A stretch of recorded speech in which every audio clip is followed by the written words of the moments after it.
The gunshot echoed through the canyon just as Helena Murphy's wagon wheel cracked clean through, sending her lurching sideways into a snowbank that had no business being there in late October of 1884. She'd been traveling alone for 3 days now, ever since her father's death in Cheyenne, heading north toward Sheridan, Wyoming, where her aunt supposedly lived, though Helena hadn't seen the woman in 15 years and wasn't entirely sure she'd be welcome.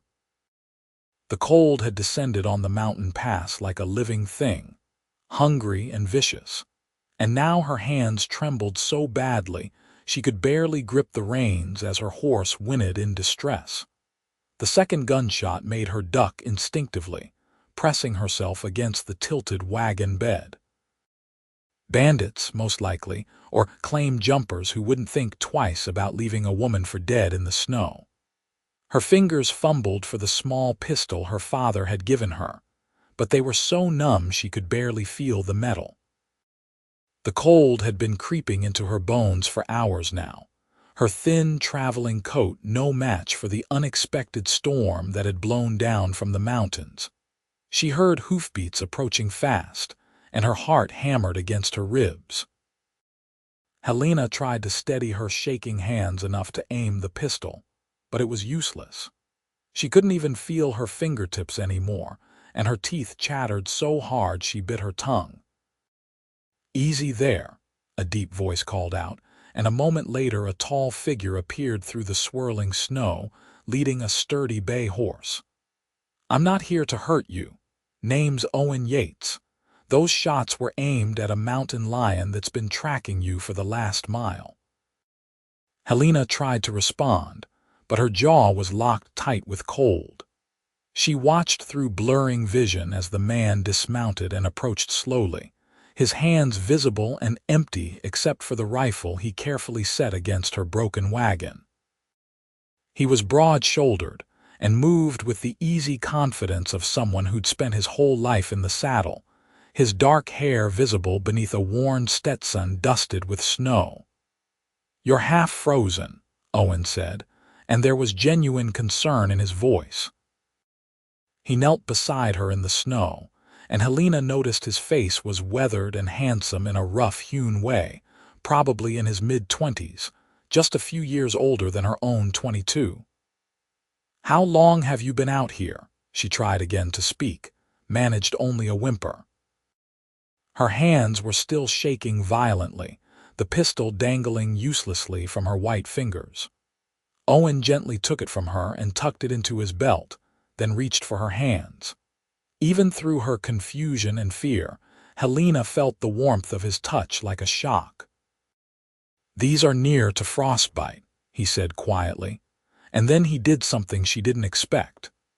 He pulled off his leather gloves and wrapped both of his large, calloused hands around hers, completely enveloping them. Then he lifted them slowly to his mouth and breathed, long and warm and steady, his breath washing over her frozen fingers like a benediction. The warmth hurt at first, a burning ache that made tears spring to her eyes, but Owen didn't let go. He kept breathing warm air over her hands, patient and methodical, occasionally rubbing them gently between his own. Helena found herself staring at him, at the concentration in his face, the small scar above his left eyebrow, the surprising gentleness in his strong features. "That's better," he said after several long minutes, meeting her eyes for the first time. They were gray, she noticed, like storm clouds over the prairie. "Can you feel your fingers?" "Why, yes," Helena managed, her voice barely a whisper. "Thank you. We need to get you somewhere warm." "My camp isn't far, just over the next ridge. Can you ride?" Helena looked at her broken wagon, at her horse still tangled in the traces, and knew she had little choice. "I think so, but my things. I'll come back for what we can salvage once you're safe. Right now, you're my priority." He said it so matter-of-factly, like her well-being was already decided, already important to him. It made something flutter in Helena's chest that had nothing to do with the cold. Owen made quick work of unhitching her horse, a gentle mare named Daisy that her father had bought for her 3 years ago. He secured what he could of Helena's belongings to his own saddle, then helped her mount Daisy with steady hands at her waist. Even through her coat and dress, she felt the solid strength of him. "Stay close behind me," Owen instructed, swinging up onto his bay. "The trail gets narrow in places, and with this snow it's easy to lose your way." They rode in silence for a while, Helena focusing all her energy on staying in the saddle. The snow was falling harder now, big wet flakes that clung to her eyelashes and melted on her cheeks like tears. She watched Owen's broad back ahead of her, the confident way he sat his horse, and wondered who this man was who'd appeared out of nowhere like an answer to a prayer she hadn't known she was praying. True to his word, Owen's camp appeared after about 20 minutes of careful riding, tucked into a natural shelter formed by an overhang of rock. He'd set up a good-sized tent and had a fire already laid, though it had gone out in his absence. Helena all but fell from her saddle, her legs numb and unsteady, but Owen was there instantly, catching her before she hit the ground. "I've got you," he said, and swept her up into his arms like she weighed nothing. Helena knew she should protest, should insist she could walk, but the truth was she wasn't sure she could, and the warmth of his body against hers was too precious to give up. She let her head rest against his shoulder, breathing in the scent of leather and pine and something uniquely him. Owen carried her into the tent and set her down gently on a bedroll near where the fire would be. "I'm going to get this fire going, and then we need to get you out of those wet clothes. You have anything dry in your bags?" Helena nodded, though she wasn't entirely sure. Everything had gotten so jumbled when the wagon tipped. She watched as Owen worked with practiced efficiency, striking flint and coaxing flames from tinder with the patience of a man who'd done this 1,000 times. Within minutes, warm light filled the tent, and heat began to spread through the space. "Here," he said, digging through the bags he'd brought in. He pulled out a flannel shirt and what looked like long underwear. "These are mine, so they'll be big on you, but they are warm and dry. Can you manage, or do you need help?"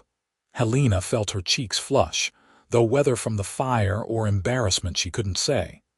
"I can manage." Owen nodded and turned his back politely, busying himself with arranging gear and tending the fire.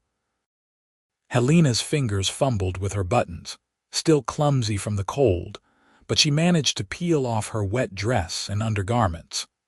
The cold air hit her bare skin like a slap, raising goosebumps all over, and she hurried to pull on Owen's clothes. They smelled like him, wood smoke and sage, and the flannel shirt hung nearly to her knees while the long underwear had to be rolled up several times at the ankles. "I'm decent," she said softly, and Owen turned back around.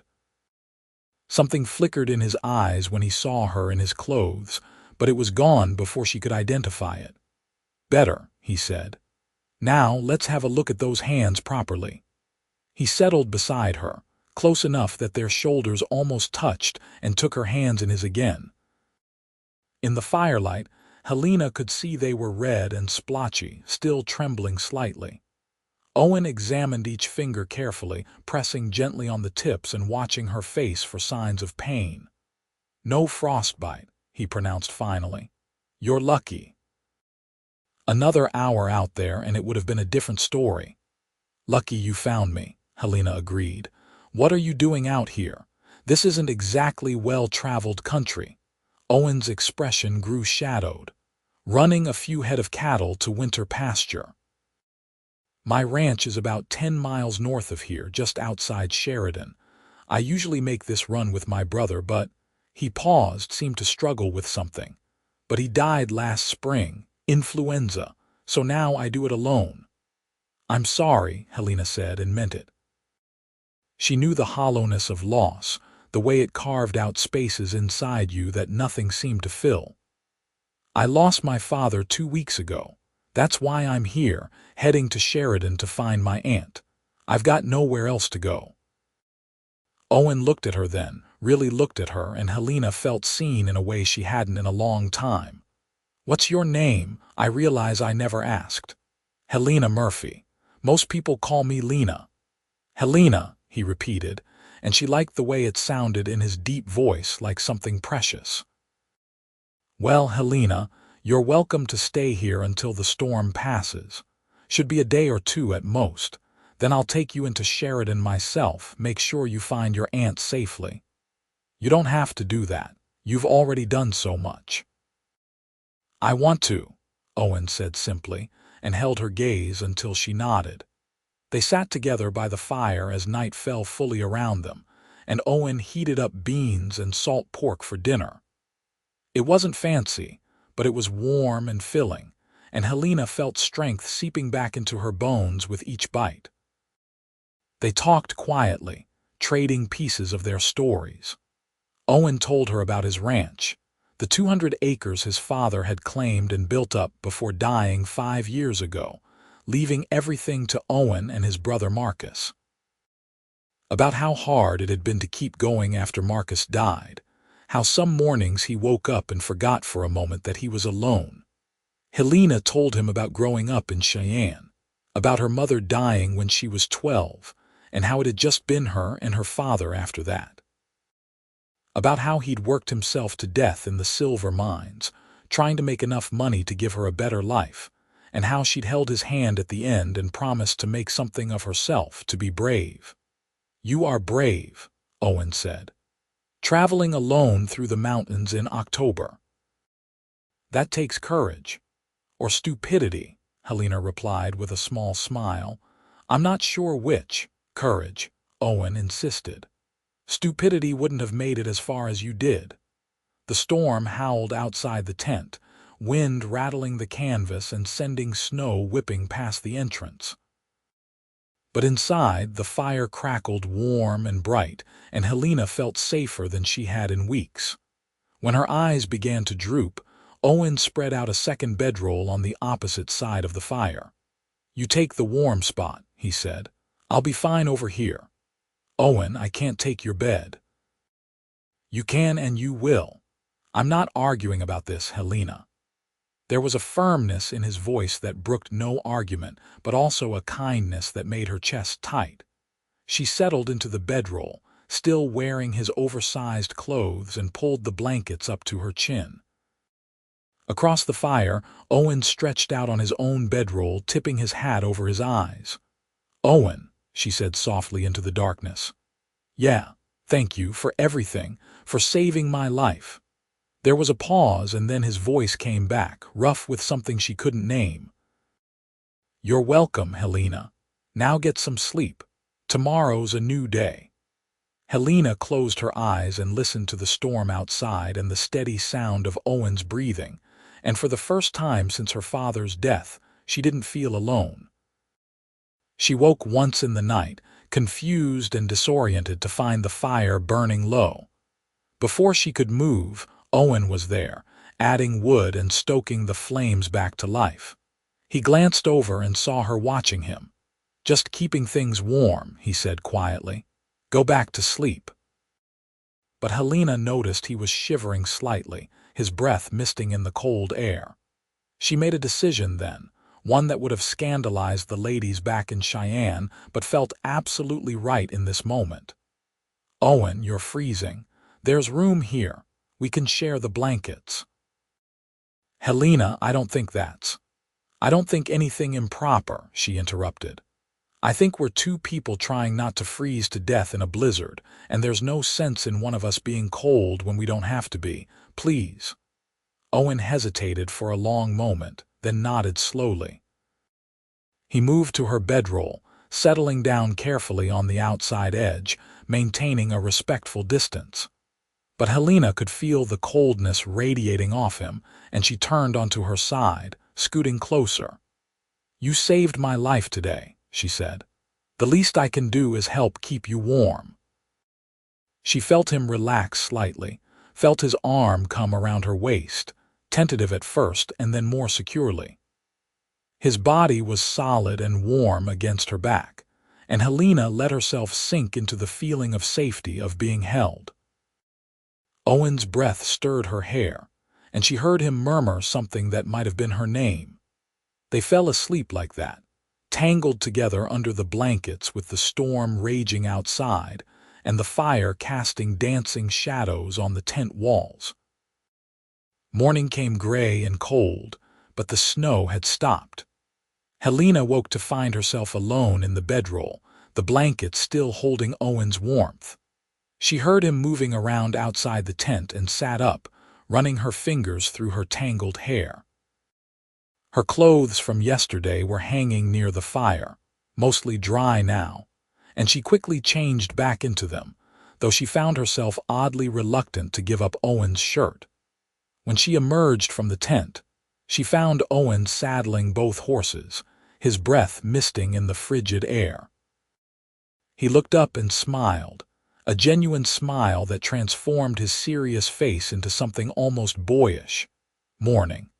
There's coffee in the pot by the fire if you want some." Helena gratefully accepted a tin cup of the strong, bitter brew, wrapping her hands around it for warmth. Her hands still ached from yesterday's near frostbite, but Owen's careful warming had saved her from any permanent damage. She watched him work, admiring the economical grace of his movements. "The storm's passed," Owen said, cinching the saddle tight, "but there's a good foot of snow on the ground. We should head back to your wagon, see what we can salvage, and then I'll take you into Sheridan. It's only about 6 miles from here." They rode back to where Helena's wagon sat tilted in the snow, looking even more forlorn in the morning light. The wheel was beyond repair, the axle cracked clean through, but they managed to retrieve most of her belongings. Clothes, a few books, her mother's jewelry box, and a small daguerreotype of her parents on their wedding day. It all fit into 2 saddle bags, everything she owned in the world reduced to something a horse could carry. "There's a wheelwright in Sheridan," Owen said, eyeing the wagon. "If you want, I can bring him out here, see if any of this is worth salvaging. The wagon itself might be worth something." "Thank you," Helena said, meaning it. "I don't have much money, but whatever it brings would help." Owen just nodded, and they set off toward Sheridan, riding side by side where the trail widened enough to allow it. The landscape was breathtaking in the snow, the mountains rising stark and white against the blue sky, pine trees heavy with frost. A hawk circled overhead, and somewhere in the distance, Helena heard the lonely call of a coyote. "Tell me about your ranch," she said, wanting to fill the silence with something other than the crunch of hooves in snow. "What's it like?" Owen's face softened, the way it did whenever he talked about something he loved. "It's good land, well watered. Got a creek running through the north pasture that never runs dry, even in drought years. The house isn't much, just a log cabin my father built, but it's solid and warm. Got a good barn, corrals, a smokehouse. About 50 head of cattle right now, though I'm hoping to build that up. Some chickens. A few horses." He paused, glancing at her. "It's lonely, though, big place for one person." Helena heard the unspoken things in his voice, the weight of solitude that matched her own. "It sounds wonderful," she said softly. "Your father would be proud of what you've kept going." "I hope so," Owen said. "Some days it's hard to tell if I'm doing right by his memory or just stubbornly clinging to something that's too big for one man." "You're not alone anymore," Helena said, and then flushed, realizing how that sounded. "I mean, you have neighbors, don't you? Other ranchers." "Some," Owen allowed, though his eyes held something warm when he looked at her, like he'd understood exactly what she meant and didn't mind. "There's a community in Sheridan. Good people, mostly. Your aunt, what's her name? Margaret Murphy. She was my father's older sister. Last I heard, she ran a boarding house in town." Owen's face cleared with recognition. "Miss Margaret's place. I know it. She's a good woman, fair and honest. Took me in for a month after Marcus died when I couldn't stand being at the ranch alone. Fed me and let me be sad without fussing over me. You'll be in good hands. Relief flooded through Helena. At least she'd have somewhere to go, someone who might take her in. That's good to know. I was worried she might not remember me or might not want the burden of another mouth to feed. Miss Margaret's not like that, Owen assured her. Besides, I'll vouch for you. Tell her you saved my life. Helena laughed. I think you have that backwards. You saved mine. Maybe we saved each other, Owen said, his gray eyes serious. I was getting pretty tired of talking to my horse. They reached Sheridan by late morning, and Helena got her first look at the town that would be her new home. It was larger than she'd expected, with a main street lined with false-fronted buildings, a church with a white steeple, a schoolhouse, several saloons, and various shops and businesses. People moved along the wooden sidewalks, bundled against the cold, and Helena could hear the ring of a blacksmith's hammer, the lowing of cattle from the stockyards. Owen led her to a large, well-maintained house on a quieter street, with a sign out front that read Murphy's Boarding House Clean Rooms, Fair Rates. Helena's heart beat faster as Owen helped her dismount, his hands steady at her waist. Want me to come in with you? He offered. Would you mind? I'm suddenly nervous. Not at all. They climbed the steps together, and Owen knocked firmly on the door. It opened a moment later to reveal a tall, sturdy woman in her 50s with gray, streaked dark hair and sharp blue eyes that Helena recognized from old family stories. Those eyes widened as they took in Helena. Merciful heavens, Margaret Murphy breathed. You're the image of your mother, Helena. Yes, Aunt Margaret, I'm sorry to arrive unannounced, but... Before she could finish, Margaret had pulled her into a fierce embrace, and Helena felt tears spring to her eyes. Her aunt smelled like cinnamon and soap, and her arms were strong and sure. I heard about your father, Margaret said, pulling back to look at Helena properly. Letter came last week from the mine office. I've been half out of my mind with worry, wondering what happened to you. Oh, child, you should have wired ahead. I'd have met you in Cheyenne. I didn't think, Helena admitted. I just knew I needed to get here to family. Margaret's gaze shifted to Owen, still standing quietly on the porch. And you are Owen Yates, madam. I found Helena yesterday in the mountains. Her wagon broke down in the storm. Margaret's eyes sharpened. Taking in the way, Owen stood close to Helena, the protective angle of his body. Well then, Mr. Yates, I owe you a debt of gratitude. Please, both of you, come in. You must be frozen through. The boarding house was warm and welcoming, with a large parlor where several residents sat reading or conversing quietly. Margaret led them to a private sitting room and bustled off to make tea, ignoring Owen's protests that he should be going. She won't let you leave now, Helena said with a small smile. You're trapped. I don't mind being trapped, Owen replied, his eyes on her face. Not here. Margaret returned with tea and fresh bread, and insisted Owen stay for lunch.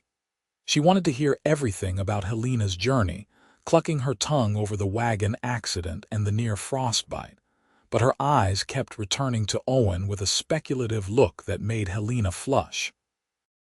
Mr. Yates, you said you have a ranch north of town, Margaret asked. Yes, madam, the old Yates place about 10 miles out. I remember your father, good man. I was sorry to hear of your brother's passing last year. Thank you, madam. Margaret turned to Helena. You'll stay here, of course.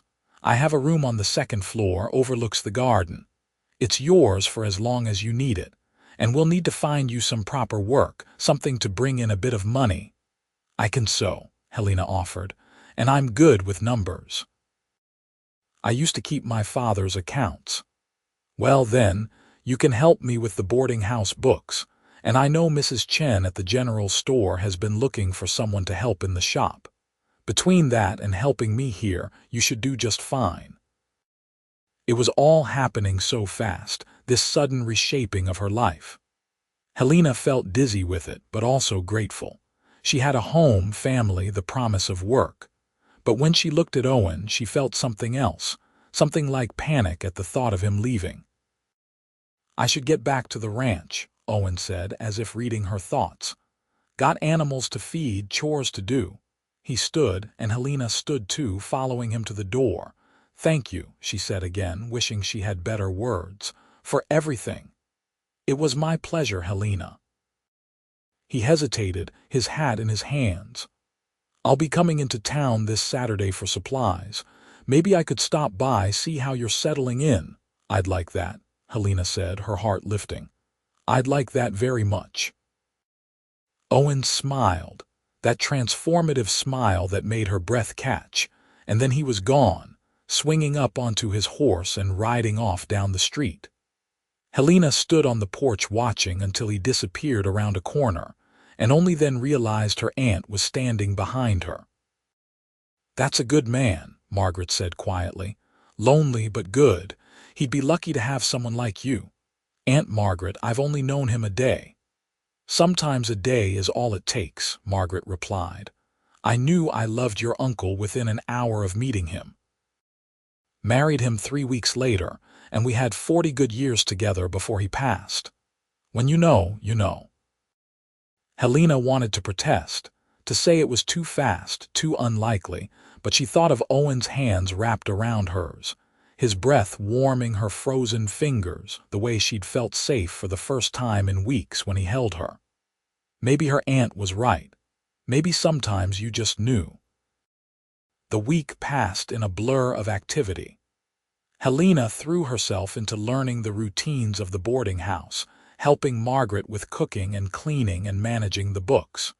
She started working mornings at Chen's general store, where Mrs. Chen was a patient teacher who showed her how to measure fabric, calculate prices, and deal with difficult customers. The work was hard but honest, and Helena found herself enjoying it. But through it all, she thought about Owen. She'd catch herself staring out the window, wondering what he was doing if he thought about her too. At night, lying in her comfortable room overlooking the garden, she'd remember the feel of his arms around her, the sound of his heartbeat beneath her ear. Saturday came cold and clear, with a bright sun that made the snow sparkle like diamonds. Helena changed her dress 3 times before finally settling on a simple blue calico that brought out her eyes, then felt foolish for caring so much. She helped Margaret prepare lunch for the boarders, but her hands were clumsy and she dropped a whole basket of rolls. "He'll be here," Margaret said, not even pretending not to know what was bothering her. "Stop fretting." But noon came and went with no sign of Owen. 1 o'clock passed, then 2. Helena tried not to let disappointment crush her, tried to tell herself he'd probably just gotten busy, that ranch work was unpredictable. But by 3 o'clock, she'd retreated to her room, fighting back tears she told herself were ridiculous. A knock came at her door. "Helena," Margaret called. "You have a visitor." She was downstairs in an instant, her heart pounding. Owen stood in the parlor, his hat in his hands, looking apologetic and tired. "I'm sorry I'm late," he said immediately. "One of my horses got tangled in wire this morning. I had to stitch him up, make sure he'd be all right." "Is he okay?" Helena asked, her disappointment evaporating. "He'll be fine, just needs rest." Owen's eyes searched her face. "I was worried you'd think I wasn't coming. I'm just glad you're here now and that your horse is all right." Margaret appeared from the kitchen. "Mr. Yates, you'll stay for dinner. I insist. It's the least we can do after all you've done for Helena." Owen looked like he wanted to protest, but Margaret's tone left no room for argument. Besides, Helena could see he wanted to stay, could see it in the way his eyes kept returning to her face. Dinner was a lively affair, with the boarding house residents all eager to hear the story of how Owen had rescued Helena from the storm.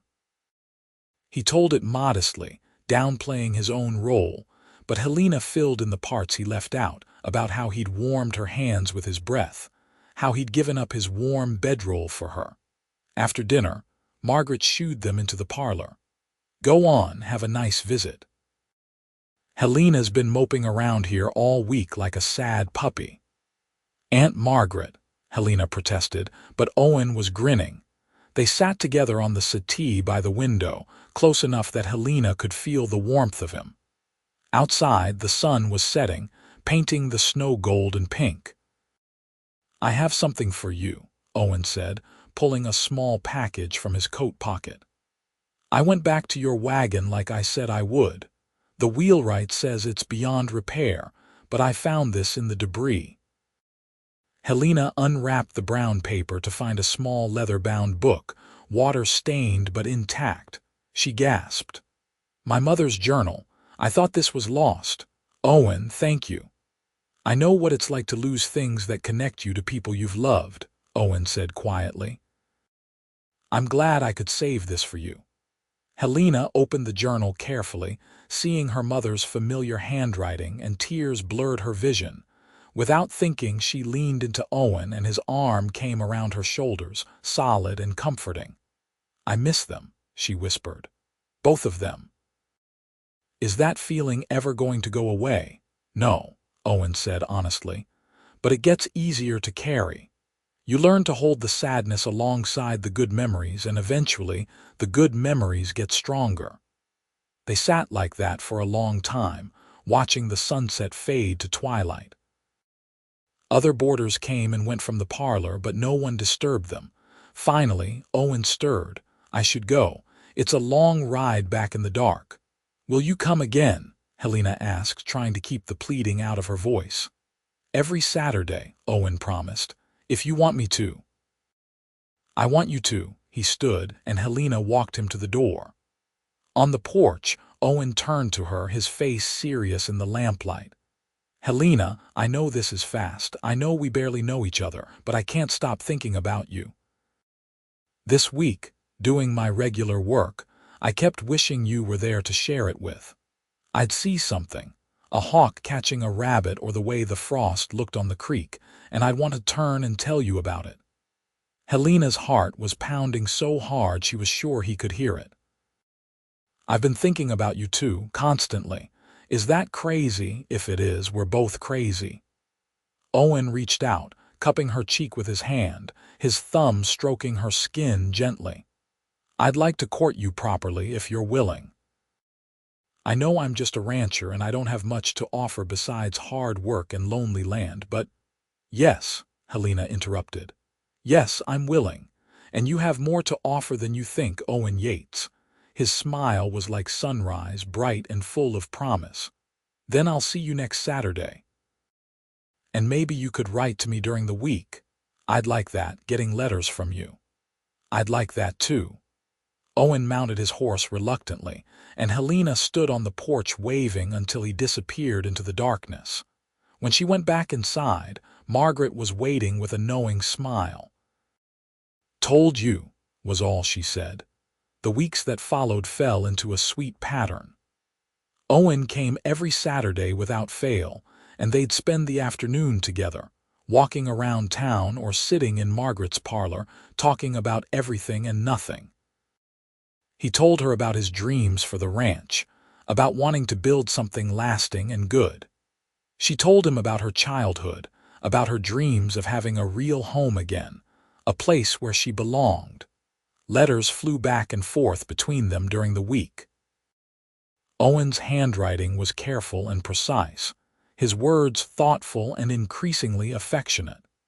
He wrote about his daily life, about fixing fences and mending tack, about the way the sunrise looked over the mountains and how he wished she could see it. Helena responded with letters about her work at the store, about the boarding house residents and their various quirks, about how much she looked forward to Saturdays. December arrived with more snow and biting cold. Owen showed up one Saturday with a thick wool coat he'd bought from the store. "For you," he said, helping her into it. "I've been worrying about you being cold." Helena ran her hands over the fine wool, touched beyond words. "Owen, this is too much." "It's not enough," he said simply. "Not nearly enough." They walked through town that day, bundled against the cold, and Owen took her hand, lacing his fingers through hers. It felt natural, right, like their hands were made to fit together. They stopped at the church to look at the Christmas preparations, the pine boughs and candles, and Owen pulled her close. "I love you, Helena," he said, the words hanging in the cold air like something tangible. "I know it's fast and maybe I'm a fool, but I love you. I think I loved you from the moment I saw you in that snowbank, trying so hard to be brave." Helena looked up at him, at his dear, serious face, and felt her heart expand until it seemed too big for her chest. "I love you too, Owen. I was afraid to say it, afraid you'd think I was just grateful for being rescued, but it's more than that. It's everything. It's you." He kissed her then, soft and careful, like she was something precious. Helena's hands came up to his chest, feeling his heart hammering beneath the wool, and she kissed him back with all the feeling she'd been holding inside for months. When they pulled apart, Owen was grinning like a boy. "Marry me, Helena. I know we should wait. That proper courtship takes time, but I'm tired of sleeping alone in that big house. I'm tired of wishing you were there. Marry me and let me spend the rest of my life making you happy." Helena thought about propriety, about what people would say, and found she didn't care at all. "Yes," she said, laughing through sudden tears. "Yes, I'll marry you." They were married 3 weeks later, 2 days before Christmas, in the small church with Margaret and half the town in attendance. Helena wore a dress Margaret had helped her sew from white wool, with lace at the collar and cuffs. Owen wore his Sunday best, his hair slicked back, looking nervous and handsome and so full of love that Helena's breath caught when she saw him waiting at the altar. Reverend Paulson performed the ceremony, and when Owen slipped a simple gold band on Helena's finger, she felt like the richest woman in the world. They kissed as husband and wife to the applause of their friends and neighbors, and Helena thought about how much her life had changed in just 3 short months.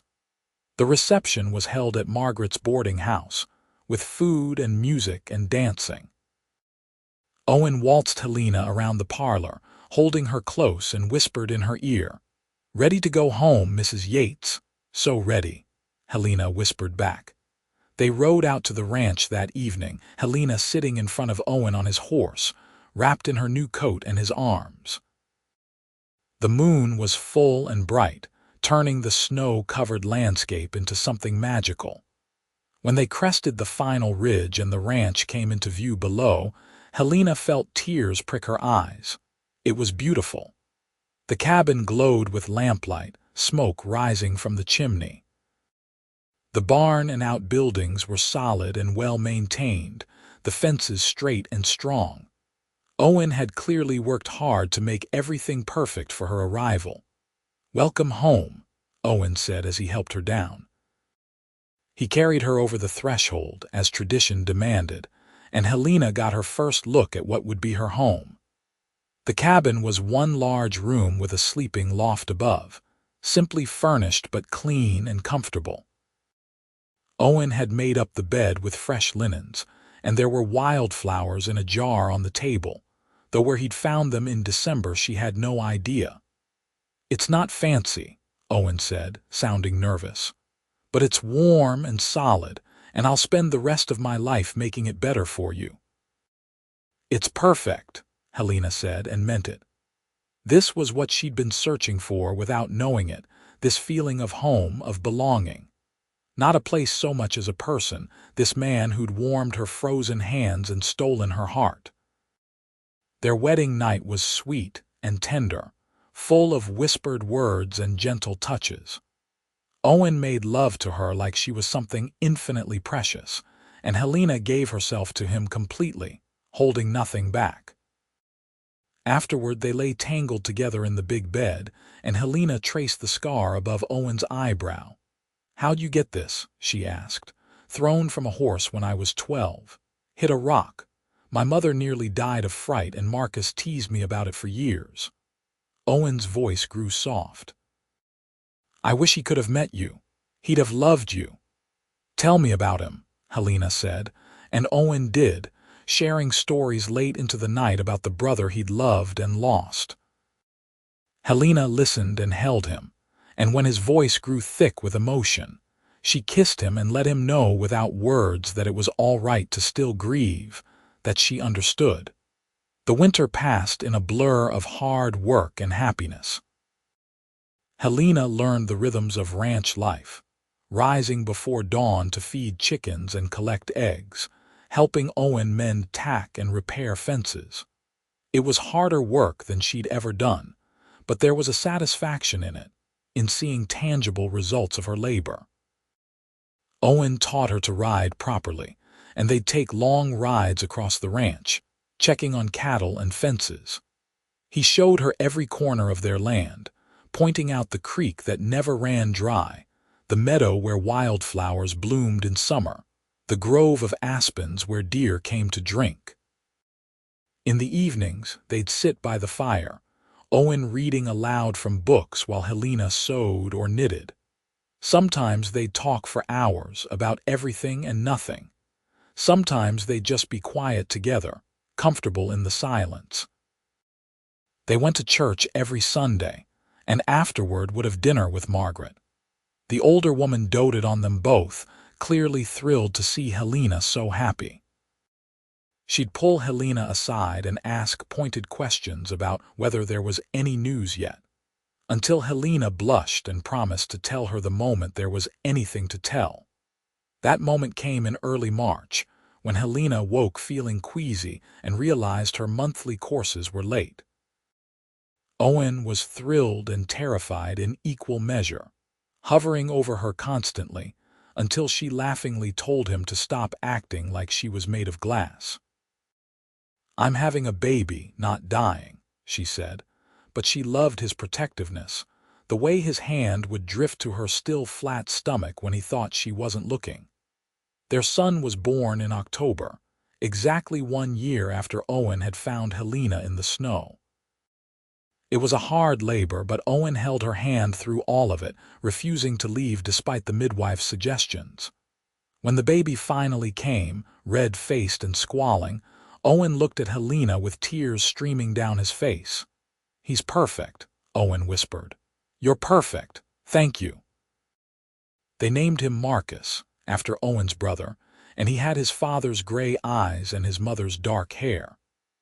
Owen was a devoted father, walking the floor with the baby at night so Helena could sleep, singing off key lullabies that made Helena smile. Margaret visited often, helping Helena navigate the confusion of new motherhood.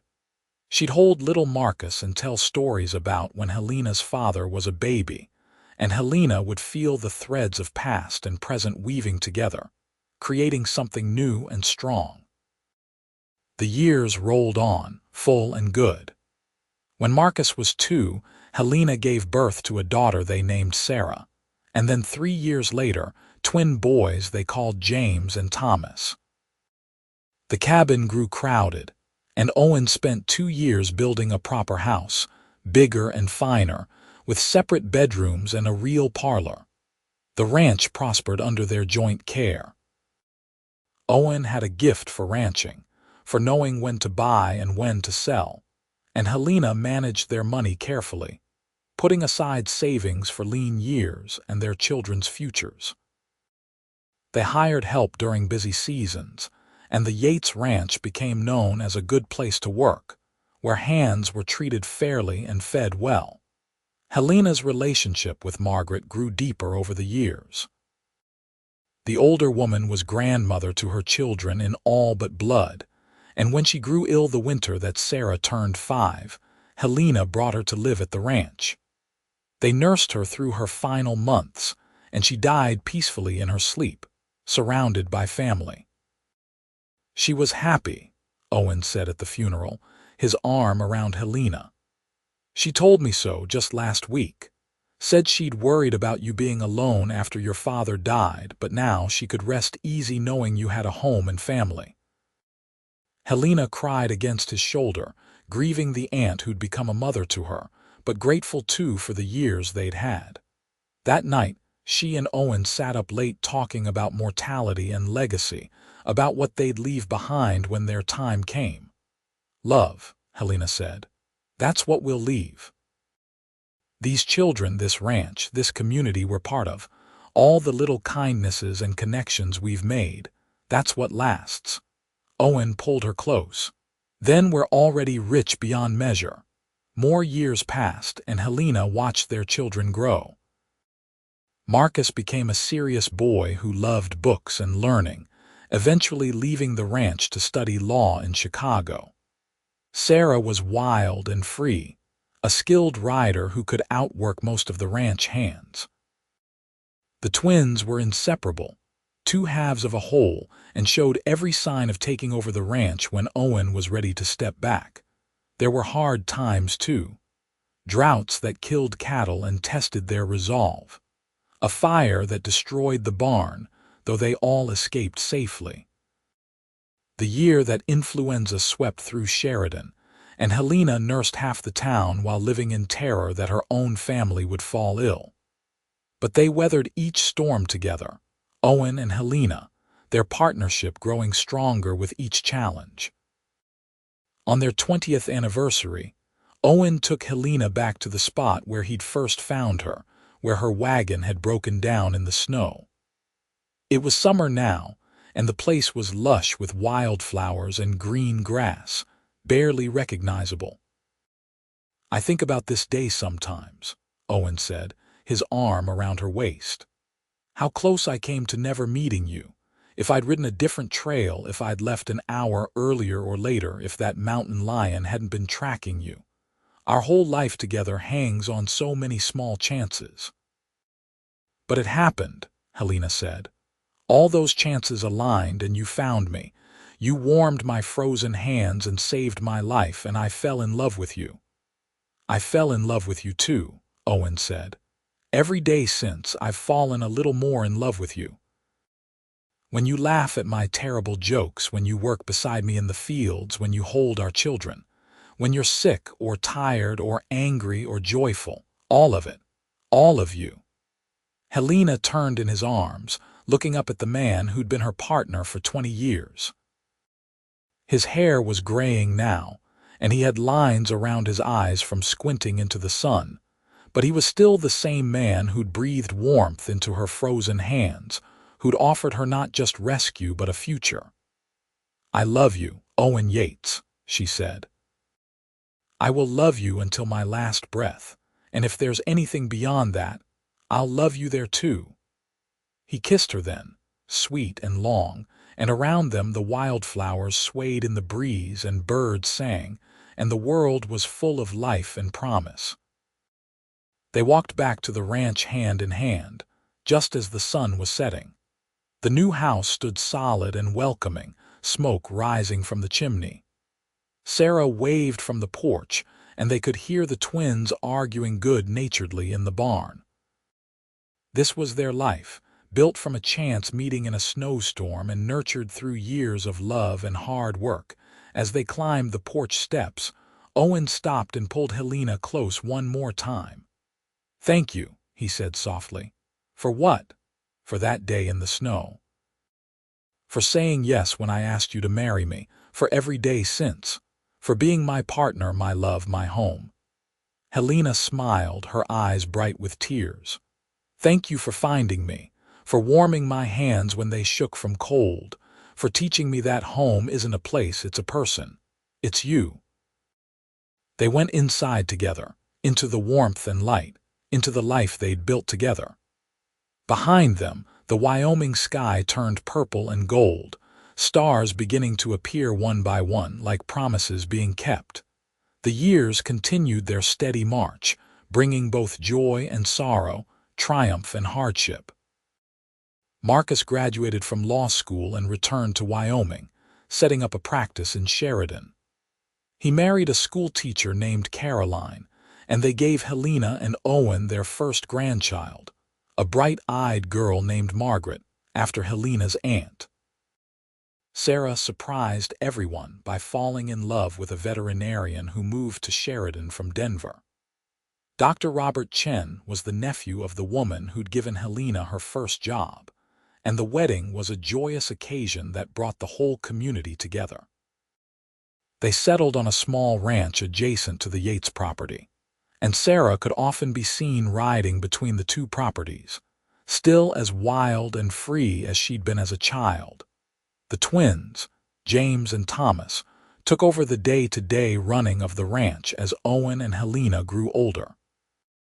They were good ranchers, with Owen's practical sense and Helena's head for figures. They each married local girls, and the ranch house was often filled with the sound of grandchildren laughing and playing. Owen developed arthritis in his hands when he was 60, the decades of hard work taking their toll. Helena would rub liniment into his swollen knuckles each night, her touch gentle and practiced. He never complained, but she could see the frustration in his eyes when he couldn't do the work he'd once done with ease. "We've earned our rest," Helena told him one evening as they sat on the porch watching the sunset. "We built something good here, and now it's the children's turn to carry it forward." "I know," Owen said, "but it's hard to let go. This ranch has been my whole life." "Not your whole life," Helena corrected gently. "I'm your life too, the children, the grandchildren." "We're your life, Owen, not just the land and the cattle." He looked at her, really looked at her, and smiled. "You're right. You're always right. How did I get so lucky?" "We both got lucky," Helena said, taking his gnarled hand in hers. "That day in the snow when you found me.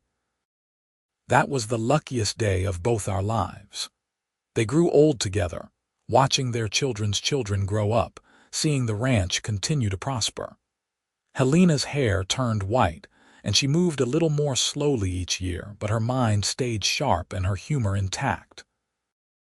Owen's body betrayed him more and more, but his love for Helena never wavered. On their 40th anniversary, the whole family gathered at the ranch for a celebration. The house was bursting with people, 3 generations of Yates, and the noise and laughter and love were almost overwhelming. After dinner, Owen stood and tapped his glass for attention. "I want to say a few words," he began, his voice rough with age and emotion. 40 years ago, I married the best woman I've ever known. Helena Murphy came into my life in a snowstorm, and she's been my shelter and my warmth ever since. Everything good in my life comes from her. These children, these grandchildren, this home we've built. It all starts with her saying yes to a lonely rancher who had nothing to offer but love and hard work." Helena was crying, and most of the family was too. Owen raised his glass. "To Helena, my wife, my love, my everything. May we have 40 more years together." 40 more, everyone echoed, though they all knew that was unlikely. But the sentiment was what mattered, the wish that love could make them immortal. Owen's health began to fail the winter he turned 70. He'd caught a cold that settled into his lungs, and despite Helena's careful nursing and the doctor's best efforts, he grew weaker. They moved his bed downstairs to the parlor so he wouldn't have to manage the stairs, and Helena slept in a chair beside him, unwilling to be apart. On a cold February night with snow falling softly outside, Owen woke and reached for Helena's hand. She took it immediately, feeling how thin it had become, how fragile. "Helena," he whispered, his voice barely audible. "I'm here," she said, leaning close. "I'm right here, my love." "Do you remember that first night?" Owen asked. "When you let me share your bedroll because I was cold?" "Of course I remember. I remember everything." "That was the moment," Owen said, "when I knew. You were willing to take care of me even though I was supposed to be taking care of you. That's what marriage is, isn't it? Taking turns being strong for each other." "We've done that," Helena said, tears streaming down her face. We've been strong for each other for 40 years. Not enough time, Owen said. I wanted forever with you. You have forever, Helena told him. Every moment we've had together, that's forever. It's stored up in our children and grandchildren. It's in this ranch, in every fence post and building. It's in the very ground beneath us. We made forever, Owen, together. Owen smiled, and his grip on her hand tightened just slightly. Thank you for warming my life, Helena. You took a lonely man and made him rich beyond measure. And you took a frightened girl and gave her a home, Helena whispered. I love you, Owen Yates. I have loved you every single day. Every single day, Owen echoed, and then his eyes drifted closed. He died peacefully just before dawn, with Helena holding his hand and their children gathered around. The family wept together, mourning a man who'd been not just a father and grandfather, but the foundation on which they'd all been built. They buried Owen on a small rise overlooking the ranch, where he could see everything he'd built and protected. Helena stood at the graveside, dry-eyed and composed, though inside she felt like she'd been hollowed out. When everyone had gone back to the house, she stayed, her hand resting on the cold marble headstone. I'll be along soon, she told him quietly. But not quite yet. There are grandchildren to watch grow up, great-grandchildren coming. I need to stay a little longer, finish the story we started together. A breeze stirred her white hair, and Helena imagined it was Owen's answer, his blessing on her continued living. She stayed on at the ranch, cared for by her children and grandchildren. She told stories about Owen to the little ones who'd never met him, keeping his memory alive. She taught the girls to sew and manage household accounts, and the boys to think about more than just the work in front of them, to see the bigger picture the way Owen always had. 3 years after Owen's death, on a cold October morning, Helena woke feeling different. She looked out the window at the landscape dusted with fresh snow and felt a deep sense of peace. Today, she thought, today I'll see him again. She got dressed carefully in her best dress, the blue one that Owen had always loved. She pinned up her hair and put on the simple gold band she'd never removed from her finger. Then she went downstairs and made breakfast for the family, just like always. Sarah found her that afternoon, sitting in the rocking chair on the porch, looking out over the ranch. She'd wrapped herself in one of Owen's old coats, the one he'd worn for years until it was butter soft with use. She looked peaceful, almost smiling, and when Sarah touched her hand, it was cold. They buried Helena next to Owen on the rise, and the whole town of Sheridan came to pay their respects. The service was beautiful, full of stories and laughter through tears, and when it was done, Marcus stood and looked out over the assembled family. They built this, he said, gesturing to the ranch spread out below them. Not just the buildings and fences, but all of us. We are their legacy. Every time we show kindness to a stranger, every time we work hard for something we believe in, every time we love someone with our whole heart, we honor them. And we pass it forward to our children and our children's children. Years passed, and the Yates Ranch continued to thrive, passed down through the generations. The story of Owen and Helena became family legend, told and retold, how they'd met in a snowstorm and built a love that lasted a lifetime. Young couples would visit their graves and leave flowers, hoping some of that enduring love would bless their own unions. The ranch itself became a landmark in the county, known for fair dealing and good stock. The house that Owen had built was maintained lovingly, each generation adding their own touches while preserving the essential character of the place. And in the parlor above the fireplace hung a painting commissioned by their children, showing Owen and Helena as they'd been on their wedding day, young and full of hope and so obviously in love that it made people smile to look at it. But perhaps the greatest legacy was simpler than that. It was in the way the Yates family treated each other and their community, with respect and kindness, and an understanding that life was precious and short, to be filled with love wherever possible.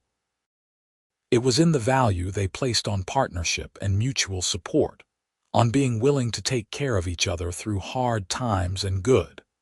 On the 100th anniversary of Owen and Helena's wedding, the family gathered at the ranch for a massive reunion. Great-great-grandchildren played in the same yard where Helena had hung laundry, and Owen had taught his children to ride.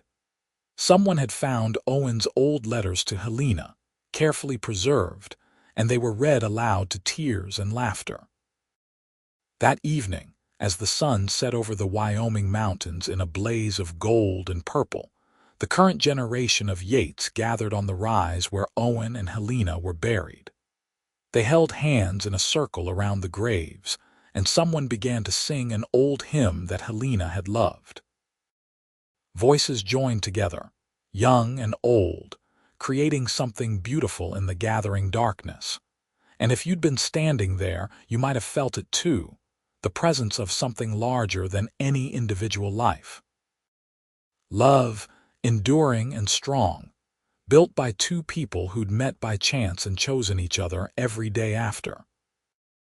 Who'd warmed each other through cold nights and hard times, who'd raised a family and built a community, who'd shown that the greatest adventures don't always involve riding off into unknown territories, but sometimes mean staying put and building something lasting with another person. The stars came out, one by one, the same stars that had shone down on Owen and Helena through 40 years of marriage.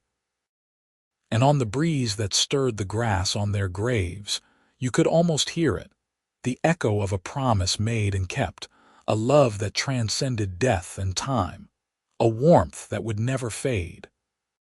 The story of Owen and Helena Yates became part of the fabric of Sheridan, Wyoming, one of those tales that gets told in winter evenings when the snow falls and families gather close. It reminded people that sometimes the greatest rescues are mutual, that strangers can become soulmates, and that love, real love, is built not in grand gestures but in countless small moments of choosing each other, of being willing to warm frozen hands, to share burdens, to build a life together one day at a time. And so the story ends where it began, in the cold and snow, with two people finding each other against all odds. But it also never ends, because love like that doesn't die. It transforms, passing into the soil and stone, into the children and grandchildren, into the very air around the place where it flourished. Owen and Helena Yates lived and loved and died, but what they built together continues, a testament to the power of two hearts that found each other and held on tight, through every season, until the very end and beyond.